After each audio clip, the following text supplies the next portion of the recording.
A 1, 2, 3.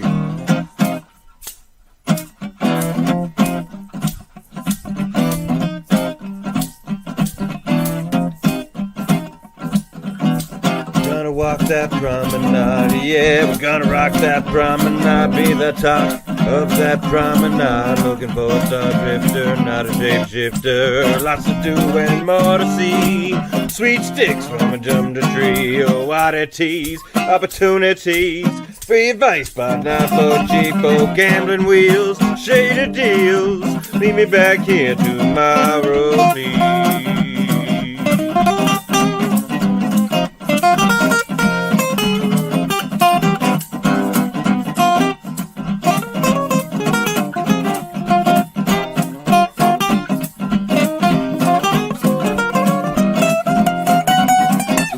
Walk that promenade. Yeah, we're gonna rock that promenade.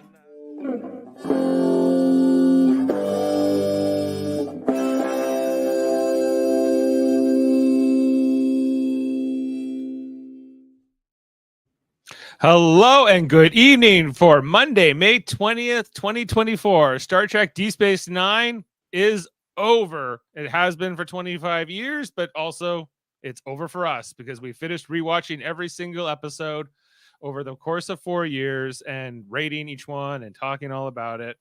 And so here we are for our sort of epilogue of all of that. Because our most previous podcast was, certainly kind of focused on the 2-part finale, what we left behind. And we thought, hey, let's sit down and just talk about the whole experience. We also said we were going to kind of watch the documentary, What We Left Behind, which was released, I think, in 2018, about the making of Deep Space Nine. And so that is also informing our podcast here tonight. I'm Dave Mader, joined with Kevin Millard of the Niners. How you doing, Kevin? Apparently, we're going out with a whimper. We're going out with a whimper, as this podcast has had quite the bench. It originally started with Jeff and I, and then Jaemeel came along pretty early on. Within the first season, Davin has been a part of this podcast on and off. Of course, Ashley. Who else? There's been Adam Woodward, Jody, but for tonight, Kevin, it's just you and I. It's just us. And once again, maybe Jaemeel later. Jameel's he's taking an Uber just for this, which he let us know. So we expect Jaemeel will be coming in. Of course, we have the live comments and people who've been with us all these years, and some new people here. Hello, Adrian, Norman with us tonight. Hello to you. If you can, he's asking, if you can, what was your favorite moment in your DS9 commentaries? Okay, well, we'll have to think about that one for a second, maybe. But there were some moments. We had some good moments. Hey, Sam. He's asking, has anyone's opinion of Deep Space Nine changed after this rewatch? Let's start with Norman's question. Let's maybe go back to the DS9. Well, I guess on these podcasts, Kevin, is there any moment that kind of sticks out to you that you have a memory of? Oh, memories from our no, it's all kind of a blur. Yeah. I was feeling like that. You know how numbers work. If you know how numbers work. Yeah. Yes, that's the one. I don't know if you know how numbers work, Dave. Right. But, and that was a moment when we were, of course, in every podcast we do the fun facts. Originally started off with fun facts for Jeff, double F with Jeff. And then, it's been fun facts with Adam and Jody and many others over the time. But yeah, we were early on in the podcasts, we were always getting that 47 reference, the number 47. And one of them, I don't know what episode it was, but it was the most infuriating thing because they were like, the 47 add the numbers. The 47 reference wasn't a 47. It was like a 48 reference or something. But like, if you know how numbers work, this is actually 47. And you're like, what do you mean? If I know how, maybe I don't know how numbers work. I'm still unsure if I know how numbers work. Yeah, like that was one of those times. geez, I don't know. There's been that. That was definitely one of them. You and Ashley coming to the civil defense podcast with just Bajoran workers as your executive, as your like your little name tag. That was really funny. Like all the moments with Davin giving tens, I guess. And him and Jody fighting in the chat. Some of the podcast moments were offline as well. Yes, some of them. Always I having I think just the whole team, over the time, knowing someone's gonna be here whatever night this has moved around the nights over the years. I think we were on Wednesdays at one point, and then Tuesdays, and then eventually we kind of came to Monday once Enterprise ended. Because in the time that we've been doing this Deep Space Nine podcast, we did Star Trek the original series, finished and completed it. We did Star Trek Enterprise, did that and finished it. And the movies, I think we did that. We were doing that before Deep Space Nine, but not much. Well, there was only 13 movies to get through. So yeah, and having been through all the experience of all of that, like it's something that I think with this Deep Space one in particular is just the volume of it, the 7 seasons, and I guess that's most. Well, we're gonna do some more. We're preparing to start up, Star Trek: The Next Generation. We'll kick off next week, as well as the Orville, which is not technically Star Trek, but it's the next best thing. We like it anyway, except for Davin. Done in the spirit of Star Trek for sure. And so those are coming, but in the case of the Orville, like the volume, we'll be done that I think in a couple of years. Like that's not going to take us long to do. Well, it's shorter seasons too, right? It's only 3 seasons and they're only, I think, 10 episodes. I think there's even 8, maybe 13 in one particular season or something like that. But yeah, it's not like this, like 7 26 episode seasons. Like it's a lot. It was quite a bit to get through. And we're about to do it all again. Although, I think that's Star Trek: The Next Generation, I think for me will be the easiest one of these to get through, as it's probably my first Star Trek love, and Deep Space Nine, I wasn't a fan of from the very beginning. When it came out in 1993, I was 10 years old, and I wasn't on board with this show until Worf really comes onto the show. Which is in the beginning of season 4. Like looking back on it, I feel like, I kind of missed out at the time on some really good stuff, especially in season 3, which is when I think they were starting to hit their stride. And, the Worf character coming in, it doesn't hurt the show. It only makes it better, I think in a lot of ways when he comes in. I was into Deep Space Nine from the start. Like I was in full Star Trek fever when Deep Space Nine came out. I was so excited for another show, and I loved it. But on rewatching it a couple of times now, I've found that some of the characters I didn't like before have grown on me. That I like them quite a bit more than I used to. Yeah, well, let's go to Sam's question there. Has your opinion of the show changed, good or bad, or is it exactly where it was when you started this whole process? My opinion of the show is the same. I as someone who's older than the first time I watched it, some of the themes I notice a little bit more, some of the messages, but it's still the same show. Some of the characters, I get it now. Like I get them a little. You understand it better. Or you have more appreciation for it. Yeah, I feel the same way. Like there's certain characters that maybe annoyed me in the past that didn't this time around, or maybe the other way around. Characters I used to have a lot more like reverence for, like Gul Dukat, weirdly, back in the original time. And now when I look at that character, I'm like, this guy sucks. This guy's awful, but that and he was back then, but like the charm of him, was you more, see through it now. You see more through it. Yeah, I guess when you're a little older. Sam's pointing out that every time I brought up Babylon 5 and everyone else getting mad, it was a recurring. That's a good one. Yeah, that's a good one, Sam. Norman or Davin, with the Worf. Yeah, with the Worf. Yeah, he did that on a multiple podcast. Where is Davin? I suspect he's getting ready for his X-Men podcast tonight, and that's why he's not with us. But yeah, and he's pointing out the first season of TNG is not that easy. Well, I think it is. They're not the greatest episodes, but if you love the characters, I mean, even the campy, shitty episodes are great. Yeah, like I think that we're gonna really see, but I think like it was hard in the early days of this podcast to get through some of these first season and even second season episodes. The first season is only 20 episodes. It's only, compared to everything else is 26 after that. Yeah. And I'd say I think that the pilot is pretty strong, although I didn't like it when it came out when I was 10 years old. I didn't get it.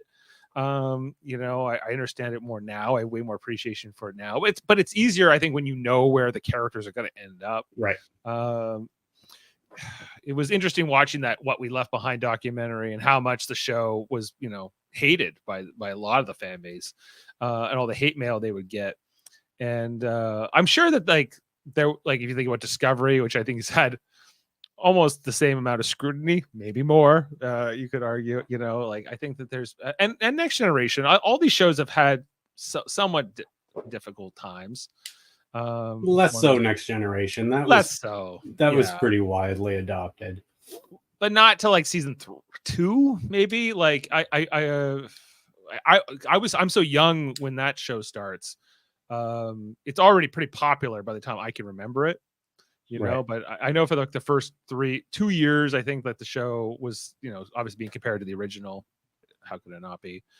And all that kind of stuff. But I look back on these first season episodes, Kevin, like Babel and Vortex and The Storyteller. And maybe if Wishes Were Horses, I might give that one a pass, but and then that's the one where they just had like Rumpelstiltskin and stuff. Is that and like that baseball player guy. I love that one because it's ridiculous. Like Sam asking how old were we when DS9 came out? Well, as I mentioned, I was 10, so Kevin's about 5 years older than me, so he would have been 15 when that came along. Jameel's a year older than me, so he would have been 11. So when he joins us, Emmanuel's saying, I didn't watch DS9 until about 10 years ago, and I'm glad I did because I was older, and DS9 is definitely for more mature audiences. I personally preferred over the TNG after rewatching TNG recently. Yeah, and I think this is going to be an interesting test for us as we go into Next Generation. Is like maybe it's going to feel a little bit elementary or something to us once we go back to it after Deep Space Nine, but maybe not. Yeah, I don't know about that. We love these characters on TNG, so even like I said, even the bad episodes are going to be okay. It's not. I don't really even have like DS9 is like my favorite story, but I don't know if it's my favorite Star Trek. Like it's. Yeah, I used to think it was. I think for me, this is probably not my favorite Star Trek anymore. I think that it's actually the Next Generation, or maybe even Voyager. I don't know. It's hard to say. Voyager's not my favorite. Yeah. It's good. I like it, but Merrick saying, I hated it. Hey, Merrick, I hated it myself. Didn't come to appreciate until I watched it in order as a full-blown adult. So came to realize that it was his favorite Star Trek as he went along, and I liked it more when it was on, especially in the later seasons, because I really jumped onto the show post season 4, post The Way of the Warrior. And I was really enjoying they're doing this epic war and something Star Trek had never done before. And looking back on it now, I didn't like it as much on the rewatch as I did back then. I felt like the story felt long, watching it, especially the finale, like this 9-part finale, watching it week to week. What surprised me on the rewatch of it is in my mind, there's so much more Dominion War. Right. There's actually not that many episodes that are Dominion War. I thought there was so much more Kai Wynn in it, and so much more Dukat, and so much more Garrick, but there isn't. There's barely anything. These are just the great characters that I remember. And so much more Jake Sisko. Yeah. Right. Right? Jaco. Yeah. I don't know how, the episodes, the count of episodes he's in is minuscule compared to the episodes he's not in. yeah, like I think that there's certain things watching it back. I go, oh man, I love these. Like there are some probably like perfect episodes of Deep Space Nine that I think are better than almost any Star Trek: The Next Generation episode. But when you look at all 180 episodes or whatever it is, like I'm not sure that's always the case. Like we're gonna really have to get a sense of like in Next Gen, because I think it's like the only fair comparison we're really gonna have.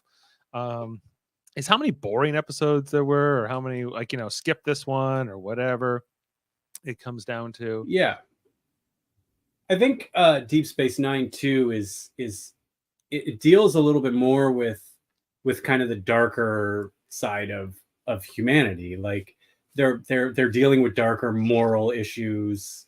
They're showing more imperfect characters. So it's so different. I mean, that's why the fans didn't accept it right on, like right at the jump, right? Yeah, well, when I was departure from Gene Roddenberry. Yeah, Norman saying he was 26 when he started watching Deep Space Nine back then. And I think that would probably have made a difference for me too, because being specifically at 10 at that age, and I was hung up on stupid things that I wouldn't have been hung up on later in life. Like I was like, why are they on a space station? I guess trying to get used to that, but more specifically, a non-Federation space station. And it's not a captain, it's a commander, and it's a different uniform, and they're mixed in with these Bajorans, and they're wearing a different uniform too, and they have different ranks, and why is that a thing? And like these are ridiculous complaints now to me, but like back then, this is where the things I was kind of like, I don't know about this show. And not to mention, I think also that I think that it took a while to kind of get warmed up to the characters.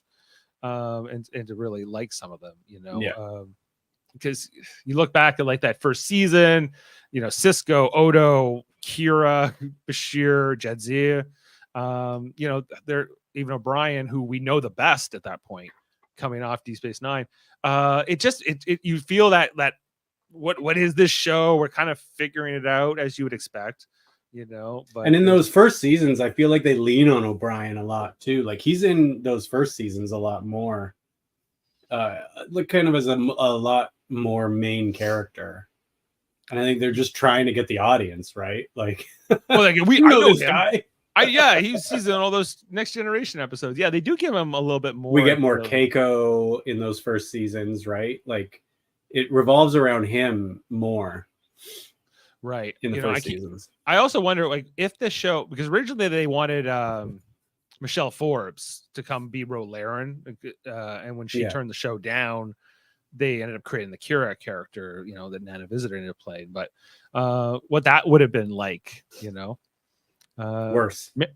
Probably worse. I think Nana Visitor was, Nana was excellent on the show.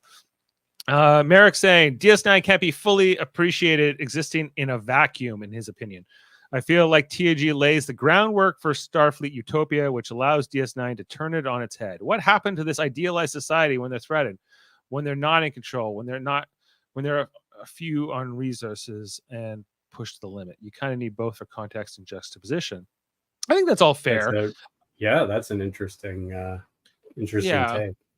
Well, I think that like in the Next Generation, I think they introduced like Tasha Yar's character as being from like that kind of failed colony, and that there were places in the galaxy that were not so nice, and where all the problems weren't worked out. But in the Federation, it was different. And I guess that they kind of continued that with Deep Space Nine. That Earth was a paradise, except for maybe the episode Paradise Lost, where you see how fast that can all erode.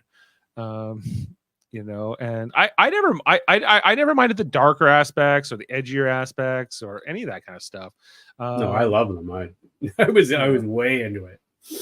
But like when you look at this show as like a Star Trek show, and what is Star Trek? Is Star Trek about going to strange new worlds and meeting new aliens and kind of having new kind of science fiction ideas, like stuff like episodes like Babel, or episodes like If Wishes Were Horses, or those kinds of things?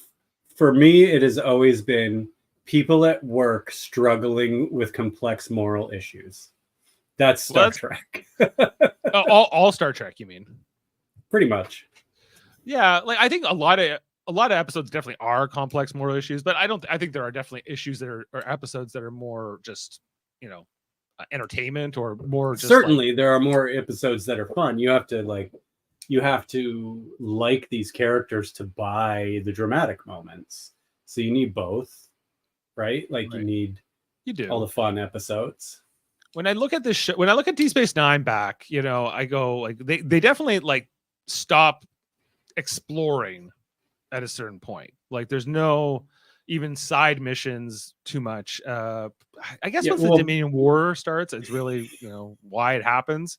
But like the Gamma Quadrant just becomes a non-existent thing for the show as soon as this war kicks off, and then once that Dominion fleet in the wormhole gets whatever happened to it, we don't know.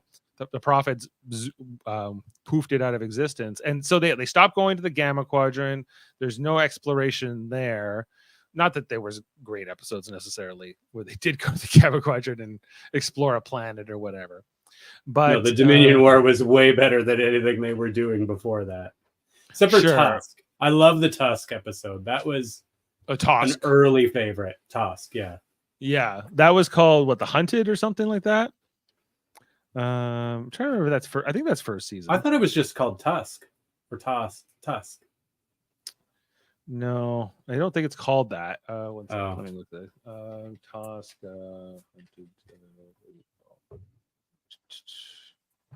Somebody's here. Let's see. Uh-oh. Oops! Fuck! I removed him. Captive Pursuit is the episode. Yes. I apologize for my delayed appearance. My driver decided, hey, it's the perfect time to get gas while I'm dropping this person off. So that was a little bit of a wait. And then he didn't want to do full service, so he had to drive around to get self-service too.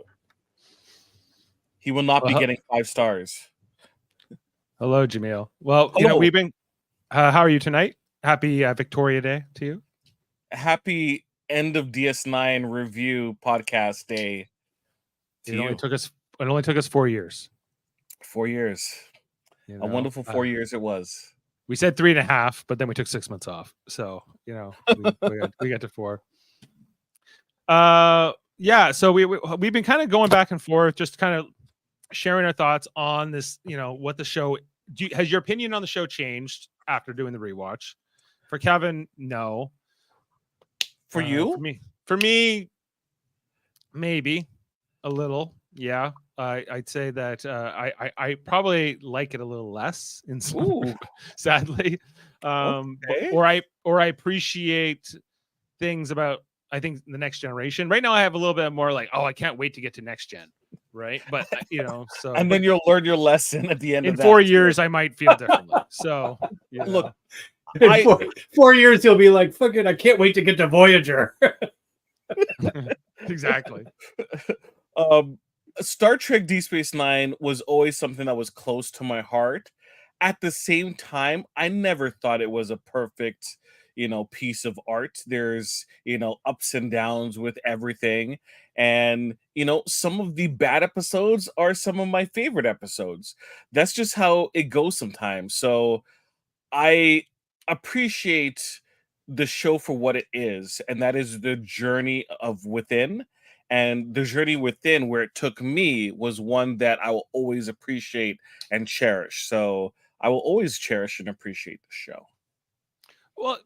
Well said, and thank you for your thing. Other question we were kind of throwing around was, do you have any favorite moments from the podcast over these last 4 years? We mentioned the 47 references. Yes.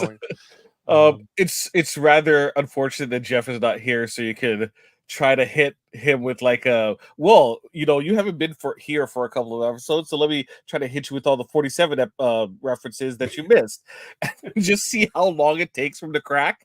That would be wonderful, but unfortunately we're not going to get that. 47 is great. I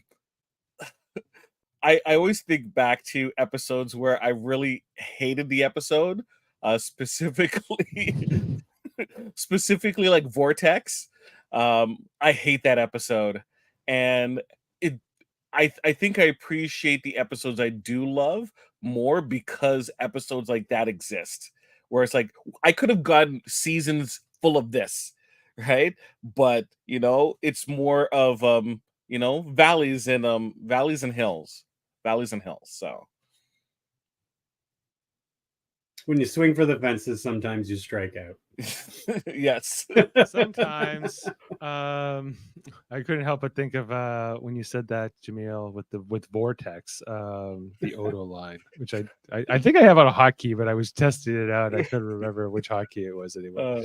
Was it "Let us take you out of this, your precious vortex"? Let me take you out of your precious vortex. It's like, why would I remember that line? I'll give you the ball. No. Then you give me the ball. That's different. It's still good. That works too. Still good. That's what happens when I click that clip now. I don't know why. You replaced it. You're like, we're never gonna reference this vortex thing again. No, I think now, Dave, your soundboard has become so big that it's useless, and you're just gonna have to do impressions. Probably take us back to your precious vortex. It's beautiful. Or sometimes it's faster. Yeah, but like when I just go to like Odo over all the clips I've compiled over these years, the list is impressive. Nothing like this O'Brien list. And we haven't even added the next gen clips yet. But like there's just so many things like a random O'Brien clip. Here's to retaking the castle. And planting our flag on its battlements once again. Yeah, like, all kinds of Here, here, yeah. Well, maybe that's a segue. Just because we kind of looked at what our top 5 and bottom 5 episodes after rating every episode was. Oof. I shared this with you guys the other day. I thought maybe we could start with the bottom 5. Starting with the fifth last, Vortex. Season 1, episode 12. So bad. Was so bad. Yes. Like that. So that's season 1, episode 12. I already said that. What is there anything like? Why was this episode honestly so bad? Don't even remember what happens. Well, what I really remember from this episode was that Odo goes to the Gamma Quadrant with the that guy from the guy who played Soval on Enterprise. His name's like Gary Graham or something. Gary Graham. I think he passed away actually this year, and he was apparently going to be. He was very close to being Cisco on the show. They almost cast him, but then they ended up going with Avery Brooks, and so he's a guest star in this episode where he's kind of like this kind of criminal from the Gamma Quadrant who has like a little pendant shape-shifting locket that Odo sees. Oh yeah, okay. And so he goes with Odo, or Odo and him go to like in the runabout to the Vortex to look for this, but he doesn't really know anything. Although he's the first one to say changeling, the word changeling in the show. Yeah, but he's getting like it's a key, like it's his family or something. Like, yeah. It's a really boring episand and Odo gets like they hadn't really established what Odo's powers were or abilities were yet. So like him and Gary Graham are leaving the cave and this rock falls on his back and he like gets knocked out and then Gary Graham has to drag him off. And we're like, he doesn't have a brain. Like he wouldn't like, why is he unconscious? I hate that. So like, people give crap to Worf getting hit by that barrel. That is worse. That is a million times worse. Yeah, it stood out to us at the time. Yeah, really Odo bad. getting taken out by anything other than a phaser is ridiculous. Yeah, exactly. So our fourth least liked episode was Meridian. Now Meridian. I know this one. This Jedzia Dax. Yeah, the disappearing planet. Oh, yeah. So this is where Jedzia is gonna like throw it all away for Goodwin from Lost. She falls in love in 13 minutes. In 13 minutes. And she wants to go into like this dimension where they're not going to be corporeal for like 50 years or something. You know, it's a really bizarre episode. What did we gave this collectively a 2.2. Kevin gave it a 0.8 at the time, which is very specific. Jonathan Frakes. Yeah, that's very bizarre for me to not do 0.5. Yeah, I gave it a 1. Or no, I gave it a 4.9. Actually, I gave it the highest rating. And even with that 4.9, it's still in the bottom 5. It's So awful. Yeah. It's just Jameel awful. gave it for 3.5. Ashley gave I it a feel- 1. I feel like near the beginning, Dave, you were a lot more generous with some of your ratings. I might have been. Davin questions my rating system, but I just go by. Oh, he's just focusing 10, on you. Ours 10. are all fucked up. 10. Well, yeah, he's either 0 or 10 because he feels like he has to, I don't know, reward it or something. I get it. I feel that way a lot. Worst profit and lace, according to Norman. The Muse, let he is without taste. If wishes were Ruffles. yeah. Actually, I don't think any of those episodes are going to get into our list here. The Muse, I think, The Muse is bad. is worthy, but it's not in the bottom 5. I think it scraped it. It was close. Like what, number 8 or something?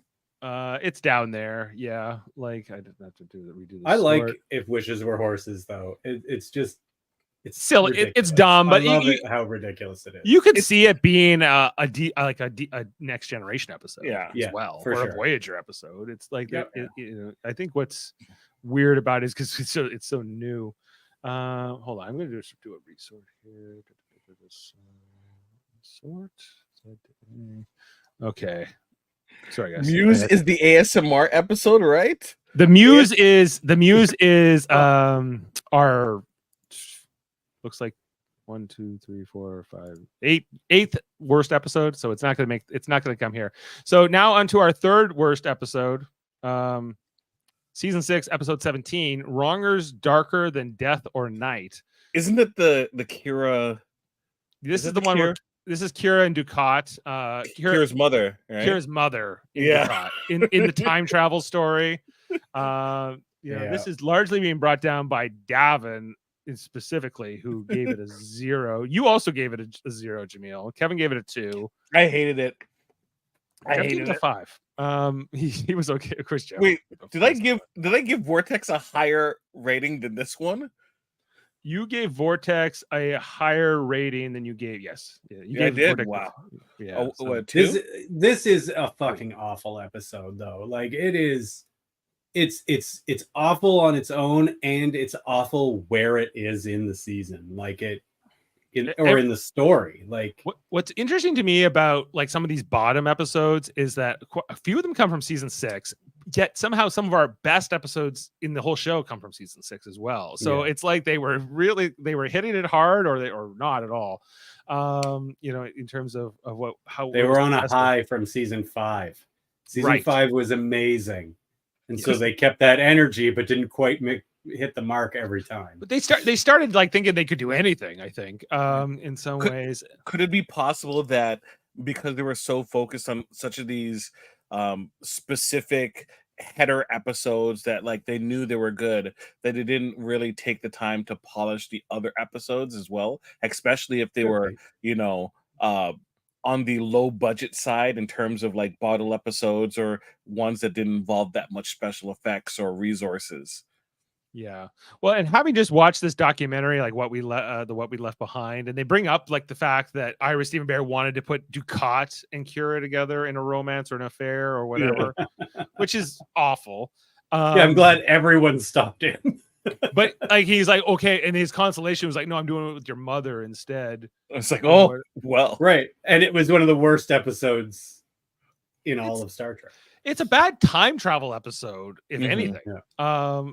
It's just You got to something. work hard to make a bad time travel episode. I do love the documentary too. Although yeah, it is. Oh yeah. it's Yeah. got, I wish it was a series though, not like just like a series onto itself, because you can tell there's a lot of stuff that's on the cutting room floor. They talk to a whole ton of people, and sometimes many of them only got a couple of lines here and there. And I bet everyone has their own stories or their own feeling of what Deep Space Nine of that experience meant to them, and only being able to kind of like reach over the ledge and kind of peek through and see a little bit of that is fantastic. I just wish I could, they could open the house for me, open the door, and I can sit in and just be there for those conversations and hear all that pieces of information. Merrick saying, like, because they do a pitch like the hypothetical season 8, in that documentary, which I think is still kind of interesting, although I don't like all the choices that they're pitching in that story. What didn't you like? I don't like the idea that just Deep Space Nine becomes this religious monument, and the Kira is a Vedic now and whatever. Yeah. Is she just a Vedic? Yeah, they did. I assumed she was Kai, but I don't like her in the religious order at all. That's my only problem with it. I love the idea of the Bajorans now turning into the oppressor. That's fucking great. But they're also trying to help, like, Jem'Hadar converting to the Bajoran religion, which I guess is plausible. But it's. But do you not think that Deep Space Nine wouldn't become a religious monument? Like, purely, like, I just feel like seeing the Bajoran race as they're striving to find their identity, especially free from oppression, and you have this landmark station that was able to survive through all of what we saw in Deep Space Nine, the series. I think that they would grow to see it as some kind of religious artifact, especially as it's the conduit to the wormhole, right? Well, and it was also commanded by the emissary. I agree. I don't like it's not that I don't think it would have it at all. It's just I don't like the idea that's all it becomes, because it's still like where you have a massive amount of trade and commerce and whatever coming through there. Hey, there's a lot of religious places that are like gift shops, like heavily like gift shops. A lot of merchants and selling there. Like, there is trade in Jerusalem, is there not? There sure is. Yeah, I'm just saying. Okay, you've said it. So, Dave, thank you for humoring me. Yeah, like I know, but it's just that's not what I care for so much. Fair. Yeah, but it's kind of true to her personality. Yeah, I her becoming like in Star Trek Online, which Merrick and I both play. She becomes she's been Kai, or I think she becomes Kai after, and she takes that a little further there. But she's also a Starfleet officer, and she kind of is like goes back and forth between Starfleet and the Vedics. I don't like it. I think as soon as she got into the religious order, she would realize the hypocrisy of it, like, and just be turned off by how careerist they all seem to be. That's not Kira. She would have pure intentions, but I don't think I never saw her like giving up what she was to become this. I don't know if it's the natural progression for me, but maybe after Odo leaves, she becomes a nun, becomes all I hate that for her. Yeah. DS9 absolutely would become a religious place. It's the natural progression. Well, it seems like I'm outvoted here, guys. You're all turning it into I think it would become. I think DS9 would certainly become a. Well, it already had the temple. Monument. It already had the temple, and the orb was there. And well, just imagine you can't go to the temple. You can only go to Deep Space Nine. The temple in Deep Space Nine, I mean. No. I mean the Celestial Temple. Oh, that temple. Yeah. But you don't see Quark trying to push that, religious angle. Right? It's all Quark. Yeah. Bajoran prayer beads. Yeah. Yes. It's all been commercialized. Yeah, I can see that. He's got plaques all over his bar. The emissary sat here. The emissary played darts here. I was literally watching. They had like a commercial for this. I think it was a Korean restaurant that Bourdain and Obama sat down and ate at, and they put the seat that they were sitting at in like a glass casing. No one ever can sit there, and it's like a tourist attraction, so people can watch the table while they eat, right? Even though it's empty. Quark would totally do that. He totally would. Do I have that on here? Absolutely. What's the spot on right now? Go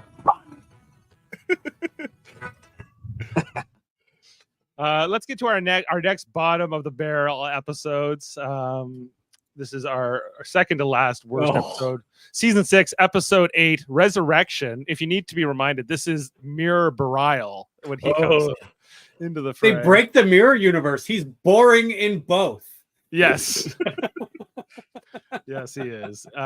This episode, not my favorite either. I like the mirror universe, but I actually feel like they really should have stopped with the mirror universe after season 5. Everything they do after is pretty much bad. Like, I don't think that they keep coming back to it, and even some of the writers, like I think it was it Robert Hewitt Wolf, who was just like, I don't care about this. It's silly, And by the time, which maybe is a segue to the bottom of the barrel, which I think I need to touch upon here. We could probably talk about them in the same conversation. It's this is our worst episode of Deep Space Nine overall. Oh, Jesus. Season 7, episode 12, The Emperor's New Cloak, which was the next Mirror Universe episode that they did. The one with introduces the Mirror Ezri. Personally, I think this is better than Resurrection. Yeah.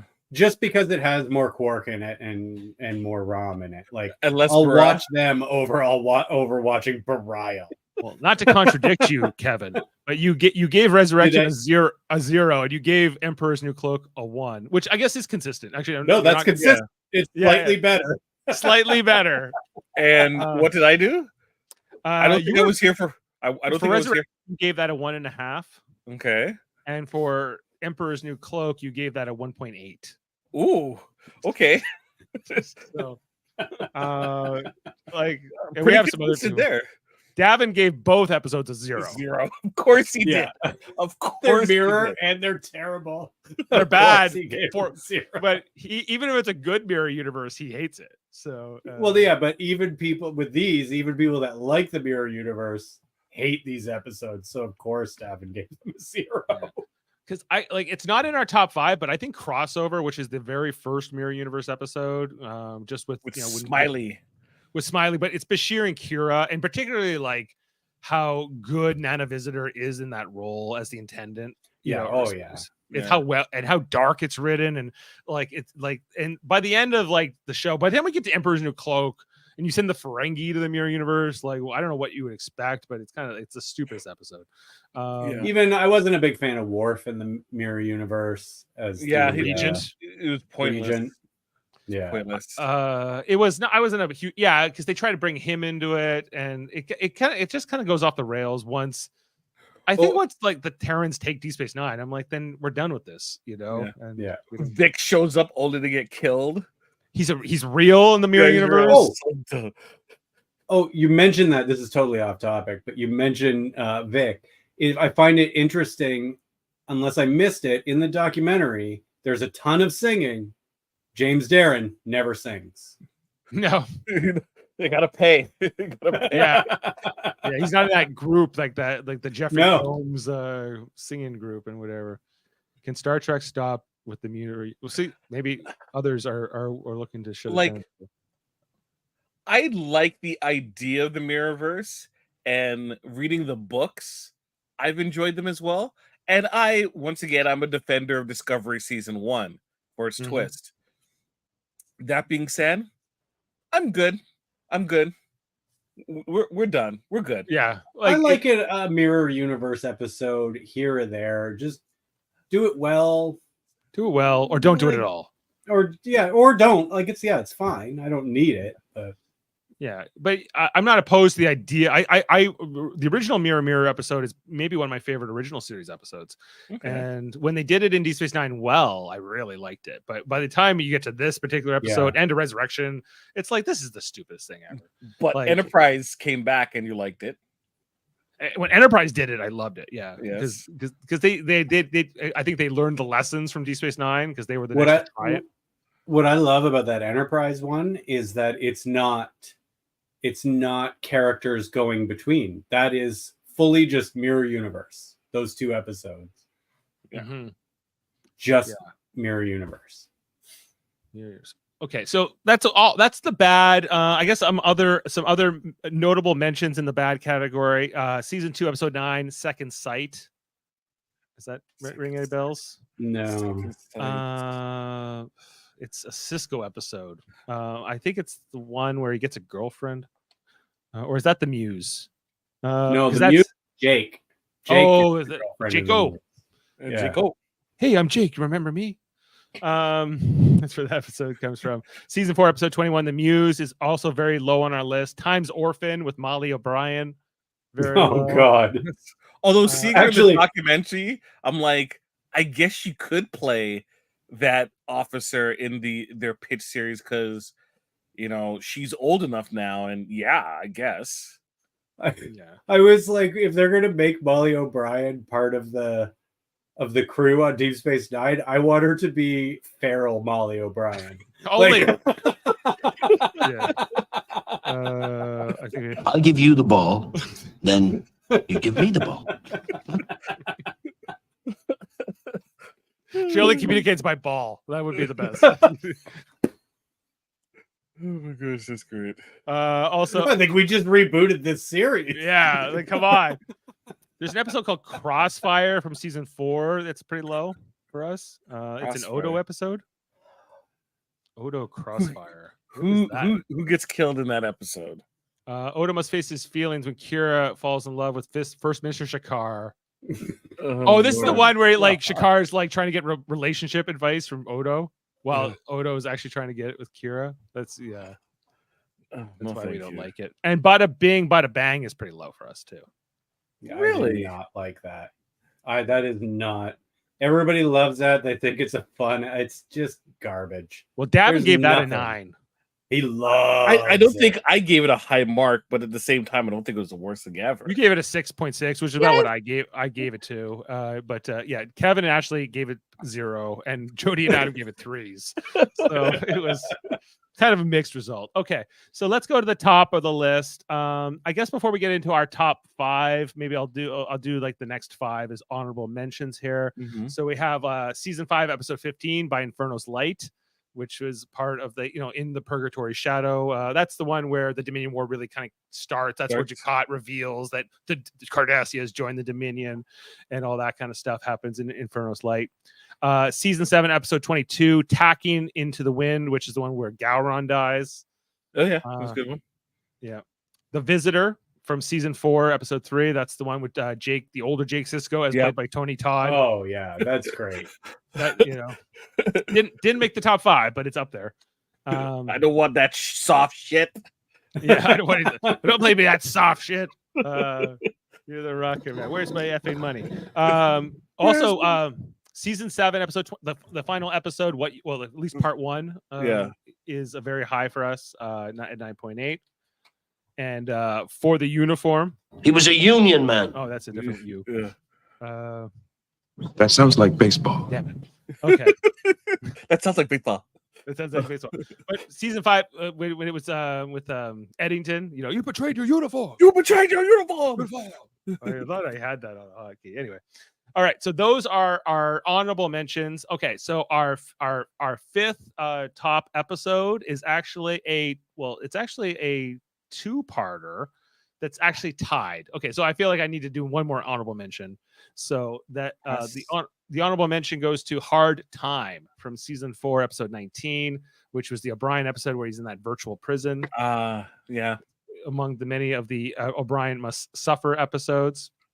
But here we go. Okay, so at number 5, top of our top 5 DS9 episodes, and number 5, it's a 2-parter, season 4, episodes 1 and 2, The Way of the Warrior. Way of the Warrior, which is when Worf joins the show, effectively. And it's basically when you really watch, it's like a whole new pilot, that show. Like it feels like they're doing a soft reboot on the show. It plays like a movie, and really like the only 2-parters like that are the Emissary, then you have Way of the Warrior, and then I guess what you left, what we leave behind, or whatever the finale's called. Is it what you left behind, and what we left behind is a documentary. What you leave behind is the episode. Correct. Yeah. So those 3 stories stand apart from other multi-part stories, and that they're meant to just be watched as like a 2-hour episode. Honestly, even I mean, you can start the show here and be fine going forward. Like you don't even really need to know what has happened. Not before. much. Not really. Like anything you need to know, you'll kind of pick up as you go. Yeah, they'll explain it to you as you're going. Like they'll explain to you who the Dominion are, the Defiant, what Cisco, how these characters relate to each other. And I agree with you. I don't feel like there's a ton that you miss out on if you don't watch the first 3 seasons. No, it's a whole new show in season 4. I wonder if, with that context in mind, if we review some of the lower rated episodes that come at that point, do some of those episodes just do heavy lifting in terms of like reintroduction of concepts that we already long past know, but individuals who are new to the show from that episode might be introduced for the first time, and that's why there might be a discrepancy as to this is so terrible, why are we seeing this episode, versus we had to put in this episode because we just decided to take the hit and just kind of reintroduce some concepts. So Sam not a fan of The Way of the Warrior. He's saying it's a 1 for him, or it is episode 1. Is the fan? I think is a fan. Okay, I don't think he's giving it a 1. I think it's where he starts. Yeah, and I feel like that's fine. Like and then you could. Well, with Deep Space Nine, I feel like that's the story you're there for. Is the one that starts in season 4. Right. I like the early seasons. Don't get me wrong, and I like a lot of it. But that's what most people are coming for Deep Space Nine is. When they think of Deep Space Nine, they think of that kind of kickoff.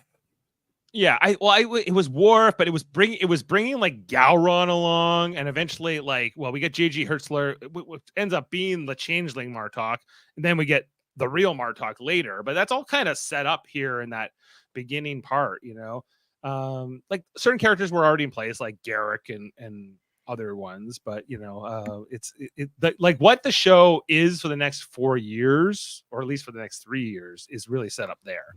And I really love it. I felt like The Way of the Warrior completely rewatchable. 100%.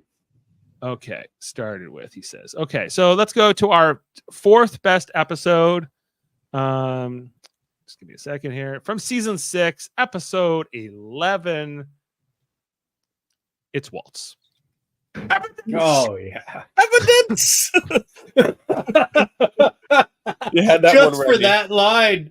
It's the best. Evidence. He wants evidence. There is some Dukat and Cisco knows how to deliver a line. Locked in a cave. Like just those two. They're talking. Geez, I know I have like a good clip here. True victory is a true victory is to make your enemies see they were wrong to oppose you in the first place. That's not from that episode. Force them to acknowledge your greatness.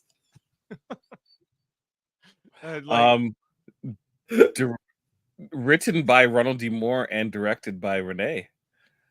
Yeah, no, it's an absolute amazing episode. It's oh, I love it so much. It's like I think one of the things I don't like about the last season of the show in particular is that it takes so long for Dukat to have any kind of run-in with not just Cisco but Worf or anybody. Like after and the run-in with Cisco is brief.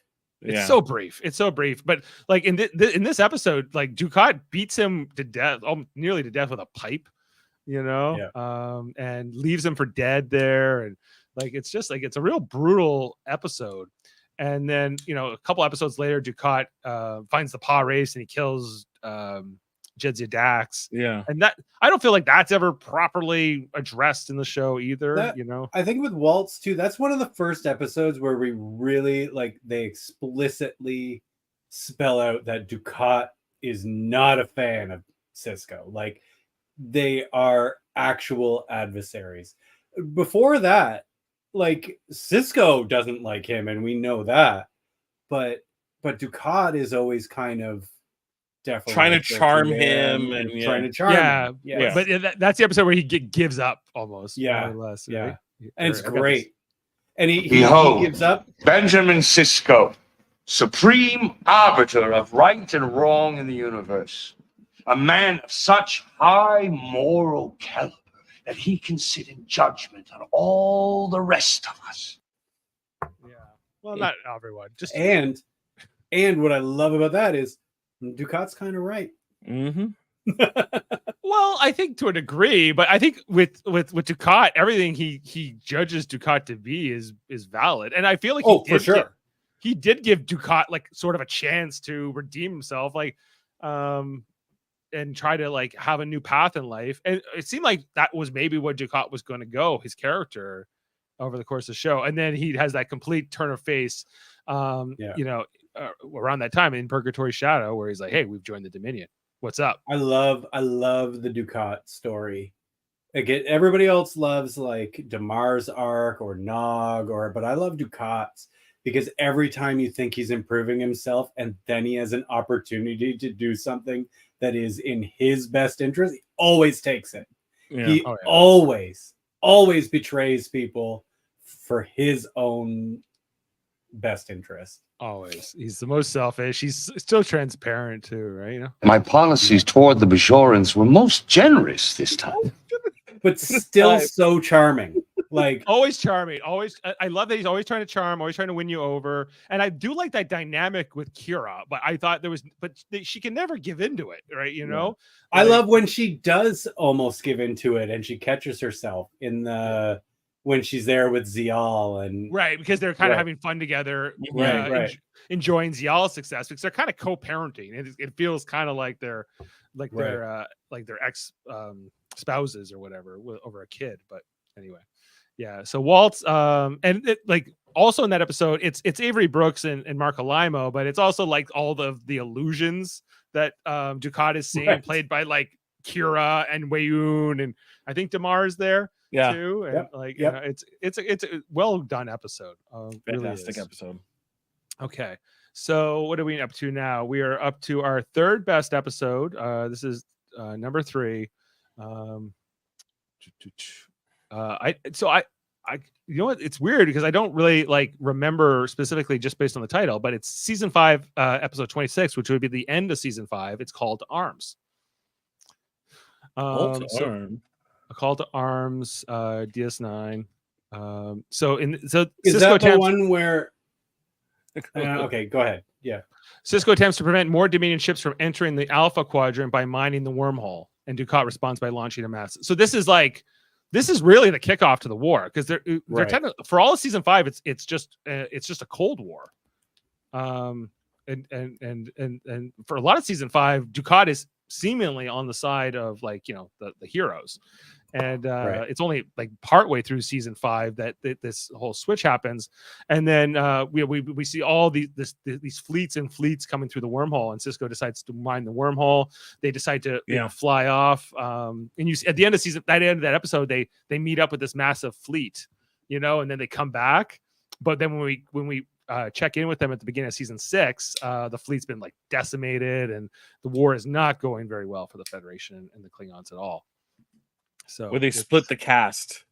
They split up the cast and did all those things. Yeah, like did that occupation, which I think really worked in the show for that part of season 6, where the Dominion's controlling the station and everything else. So Call to Arms, it's just a really great ensemble episode. I think a great Sisko episode. This is the one where with Wayoon and Sisko, where he's like, the Cardassians have been through a terrible war, they're jittery, Sisko's like, when I told him I wouldn't remove the mines, we knew there'd be war. Everything else was just posturing and like nice conversation and everything else. And that's that. Yeah, like that. So not necessarily what I would have thought coming into the show that this would end up being one of our top episodes, but it kind of makes sense. It's a really exciting episode. Yeah. Okay. So nice. at number 2, it's Far Beyond the Stars. Okay. Yeah.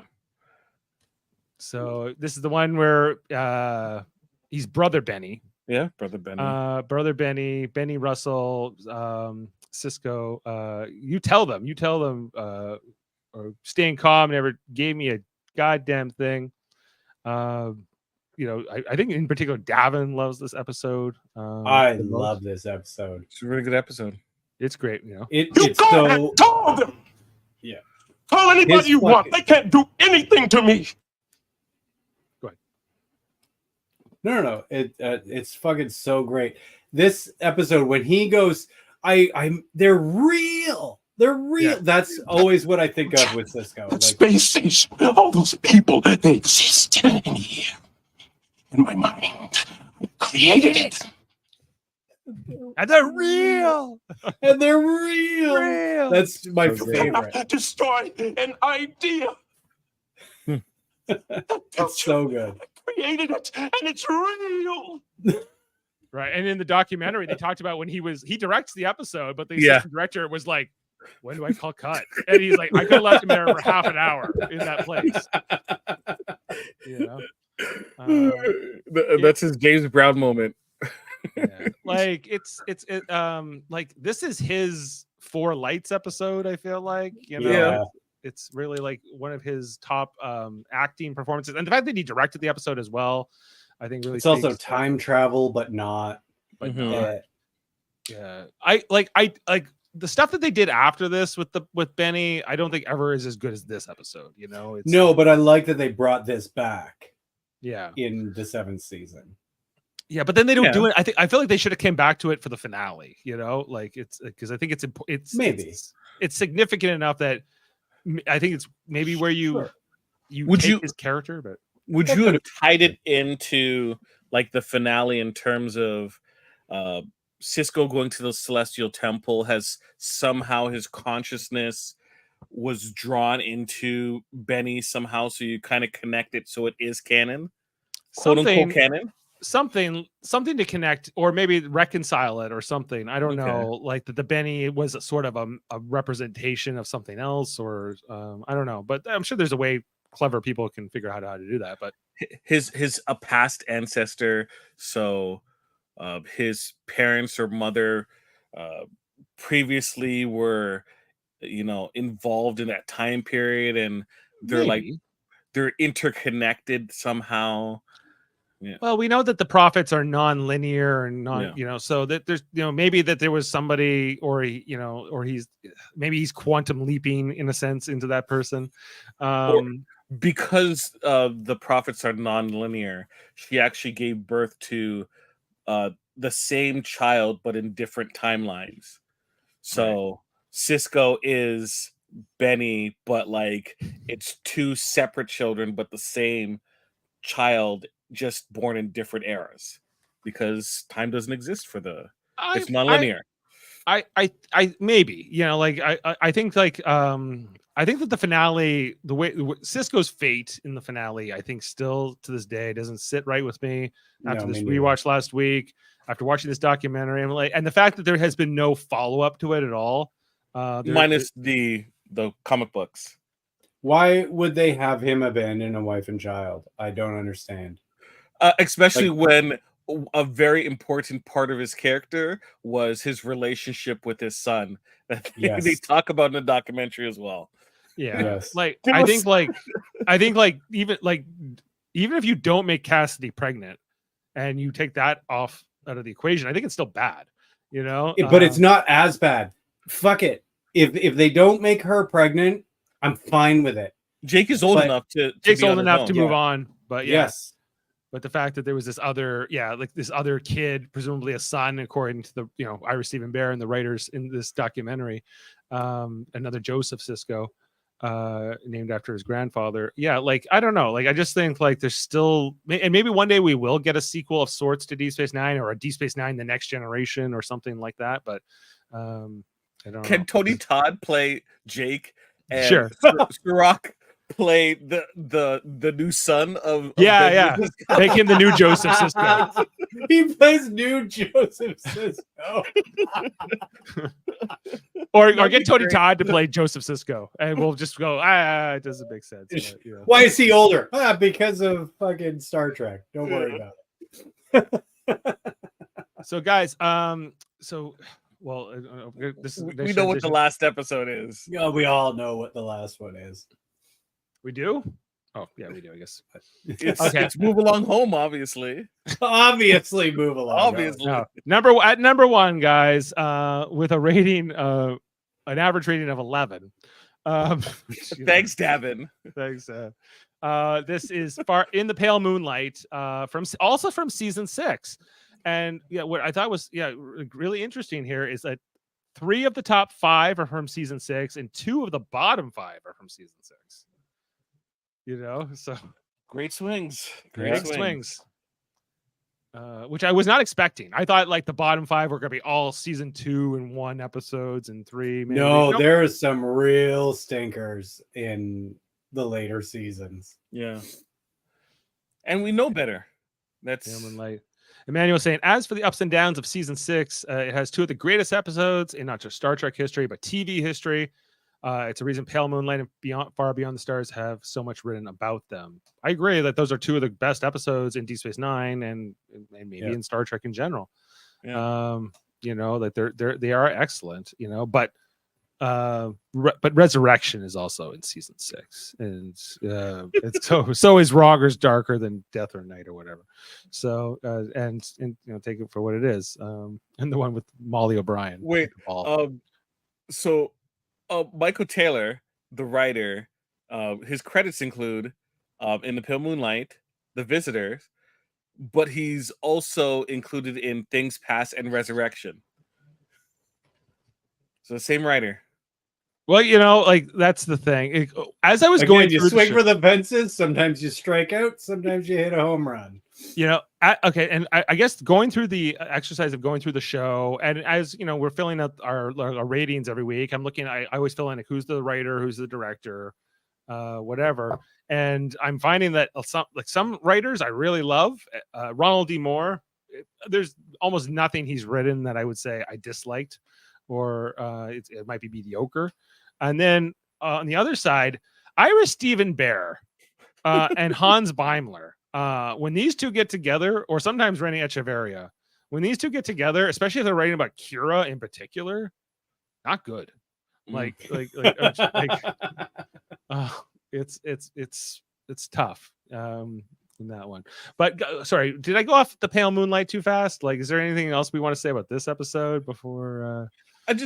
We all know it's like a fantastic episode. It is memorable. It's iconic. Even people who don't watch Star Trek know of this episode. It is the episode. There's nothing really much to say about it. It's just How What? about this one? People are dying out there every day. Entire worlds are struggling for their freedom. And here I am, still worrying about the finer points of morality. Right. That's exactly it.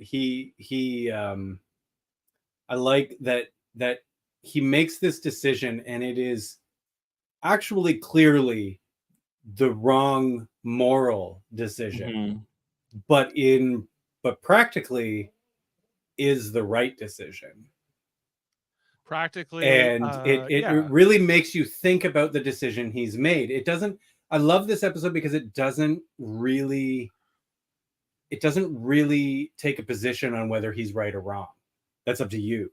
You have to decide. And that's what I love about that episode. And we understand that the character is going to also live with the fact that he will struggle more the morality of this situation. Right? It's always going to be a scale where some days he's going to be like, yes, I did the right thing, and other times I should have found another way. But he's going to live with it. He tells you that he's going to have to live with it.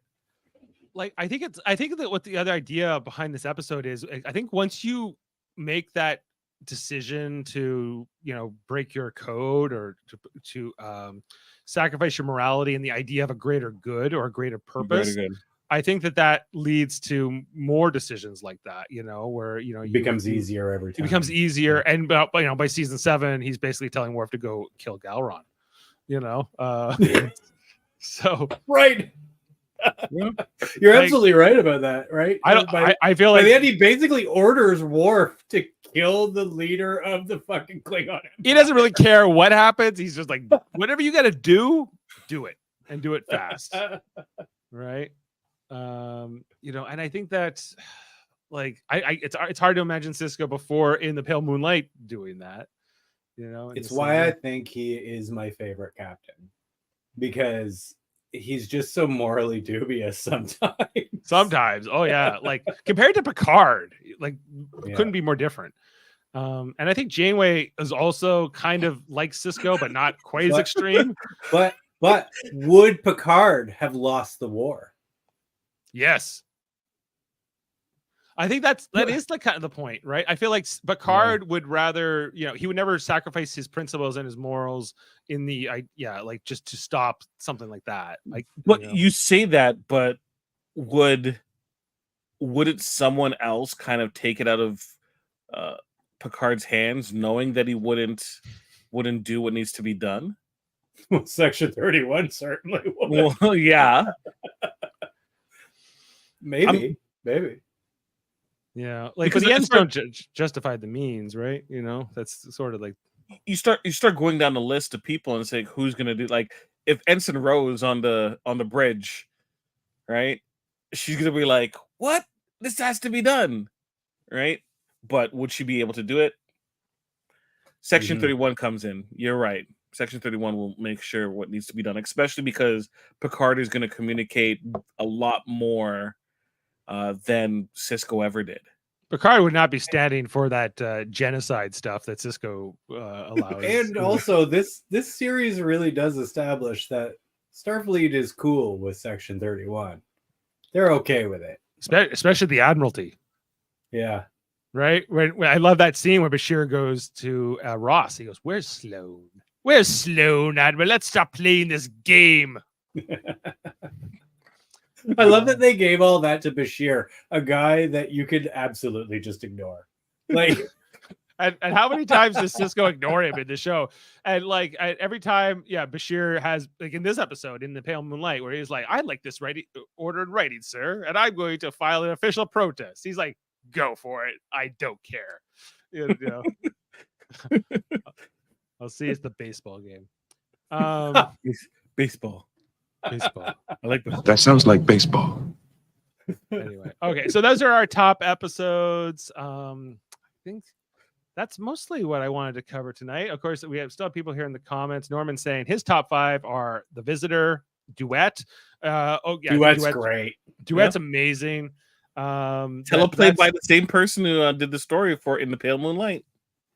Yes, like Duet is ultimately one of my all-time favorites. It's looks like it's in about 18th place for us, but it's at 9.5. What is overall rating. Visionary? Visionary? I don't know. It's not in our top list. Yeah, I don't remember Visionary. Let's look it up. Visionary DS9. This episode features the first appearance of the Deridex class Romulan warbird. That's not a good description. Oh, it's the episode where it's like a time travel episode from season 3 where O'Brien is like looping in time and he has to wear that armband, and then he ends up dying and replacing himself by the end of it. Oh, okay. All right. It is a cool episode. It is a very Yeah, cool it is. Yeah. It is. Season 3. Yeah, I forgot. I sometimes forget about it, but it was a neat one, you know. And he ends up. We all, I think, forget about the seasons before 4. Like it is like 2 separate shows. It is almost with the same Yeah. characters. I'd say like season 3 feels like a new beginning for the show because that's when they get the Defiant, and then. Right. And then, when Worf comes along, it's this whole new burst of energy. And then, obviously things are really starting to pick up with certain storylines they've been setting up, like the Maquis and other things like that. So there was a lot of there's a lot of setup in those early seasons, but you can certainly skip it because like most of the payoff comes later. Would you feel that it would have been better if the show was split into 2, with like Star Trek Deep Space Nine and Star Trek Dominion War as No. 2 separate chapters? No, No. because Deep Space Nine would have sucked. Nobody would watch it. It needs that last half to be a good show. It's almost like a volume 1, volume 2 in a Yeah. sense or something. But Yeah. like I get what you're saying. But like it's I don't know. You got to remember, like first seasons, like I went through this with Enterprise too. is the first time through Enterprise was fine. It was good. It's a good show. But I watched a few more. Like I've been watching episodes with Ashley as she's gone through it. And I like it second time through better because I know the characters and I know where it's going. And I can really appreciate some of these even earlier episodes of that show that I didn't like before. I mean, the ones that are really bad, I still really hate, but that kind of thing. Like it's once you know the characters, you can the show is better the second time through. Like and I think that's true of like the Deep Space Nine. When I go back and watch episodes, which I didn't think much of at the time, now I like more, you know, or appreciate it more. You see the growth of certain characters like Dax and Bashir. Right. I've come to like them, and I feel like that's what going into this next gen podcast. It's going to be, you know, I love all these characters, even you know Tasha Yar, you know, and some of these other ones. I like Tasha Yar. I always have. I appreciate anyone who loves data entry. Well, on that note, I guess we're gonna, close the book here on Deep Space Nine. If you have any final questions or comments, throw them in now. But this journey is over, and we're ready for a new one. You know, so I'm excited. I guess the only thing I think I keep coming back to on Deep Space Nine was it starts off with the Battle of Wolf for 359, and then there's no Borg stuff for the rest of the show. You know, which I think is great.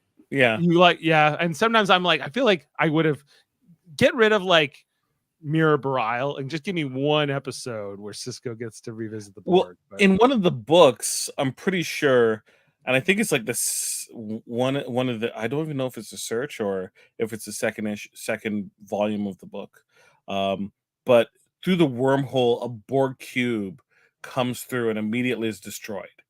Right, and there's always that worry that, hey, have the Borg made it to the other side, and we have to worry about that. That was kind of hanging in the air, I believe, in the books, but they never touched upon it. And obviously, they had bigger fish to fry in terms of what story path they were going down.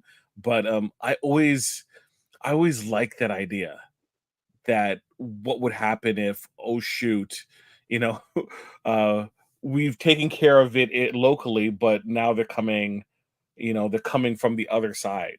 I also kind of like the idea of like, what if the Dominion met the Borg, and what would happen then? You know, how would those two powers intersect? Like if I would love a like Founders meet the Borg, because the Founders, like I would love it if the Founders were immune to the Borg. Right, like like the 8472 was, and that kind of thing. You know, not easily assimilated. You know, but the Jem'Hadar can be, or something. You know, and what else? Okay, well, Sam wants to know when the Gilligan's Island podcast is coming. Now this is the tale of our castaways. They're here for a long, long time. They'll have to make the best of things. It's an uphill climb. There you go. Just for you, Sam. Well, lost Kevin. I have to wait for him to come back. Jaemeel, we have other great shows here. We do on the United Federation of Podcasts. You know, yes. You want hey, did you see this one?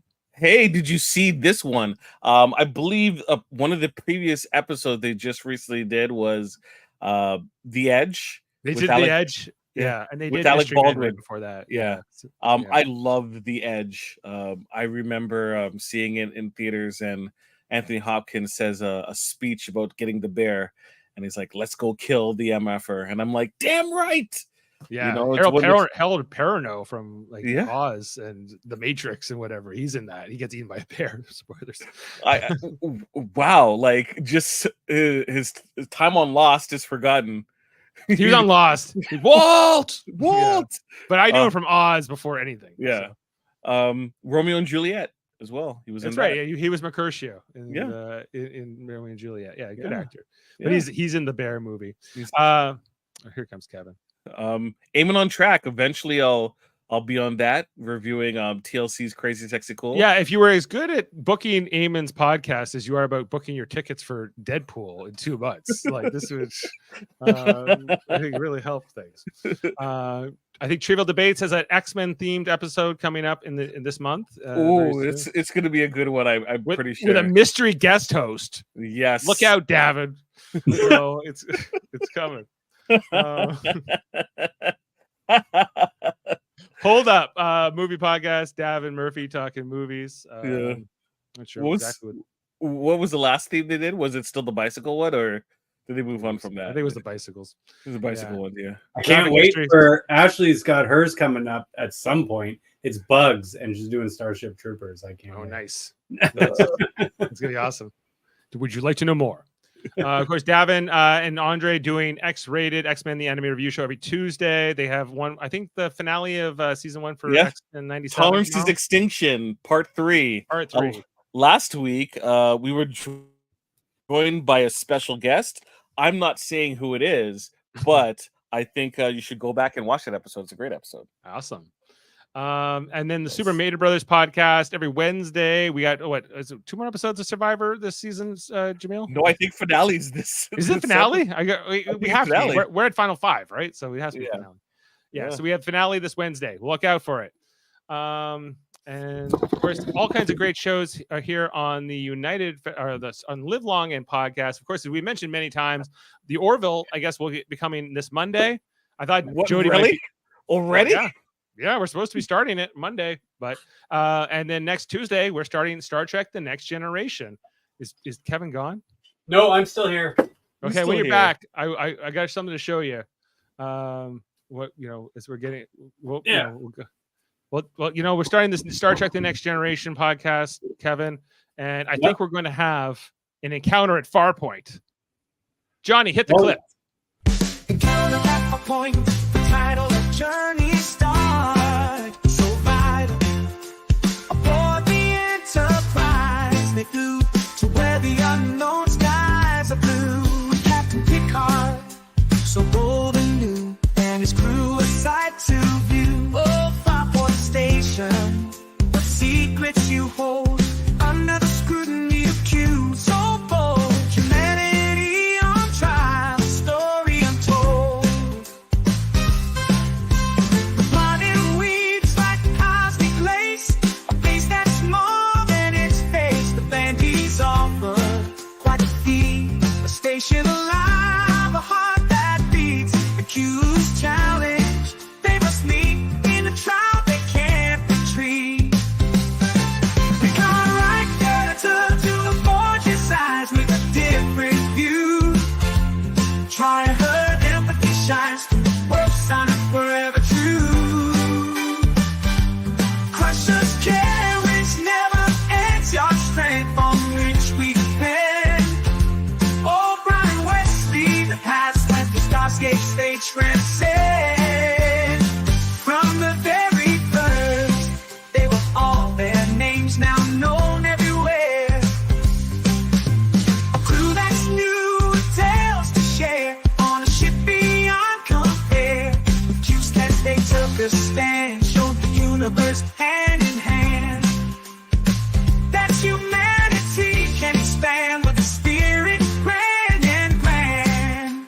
So here's the song I put it right about the stars and their first flight.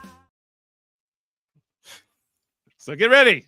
We're gonna have an encounter at Farpoint. There was that came from Chris Seymour, that song, and his AI machine.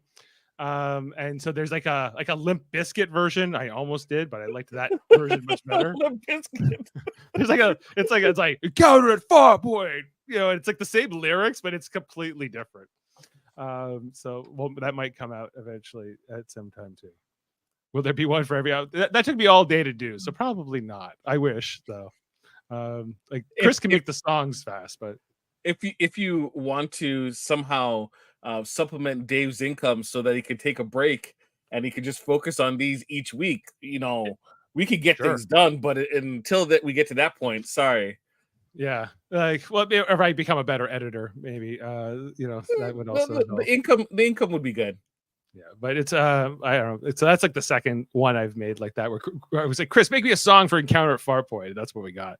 So it's good. It's real buddy comedy. Yeah, buddy comedy vibe. Well, it reminds me of like those 90s sitcom kind of songs or whatever. Yeah. That's kind of what I was going for. But yeah, I have like many versions of that song, one of which is like an Irish ditty, and it's all over the place.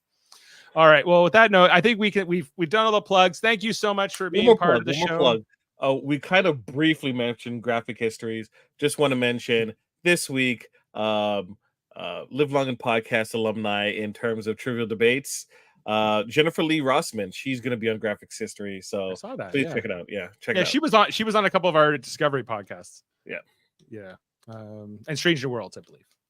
So yeah, all great. Well, thanks so much. Thanks to Jaemeel, Kevin, Jeff, wherever you are, France, I think. Adam, Jody, Jason Doan, everyone who's been on the show over the years. Mike, Merrick, Ashley. Ashley. I think my last rating from Ashley was like in 2010. No, I think you missed one person. Gavin? Yes. Sorry. Yeah, I should have prepared my thank yous. And yourself, Dave. Thank you. Yes, thank you, Dave. Yes, thank you, Dave. So with all that, well, for the last time, we'll sign off here for DS9. Live long and podcast, everybody. 47. 40 for the 47. 47.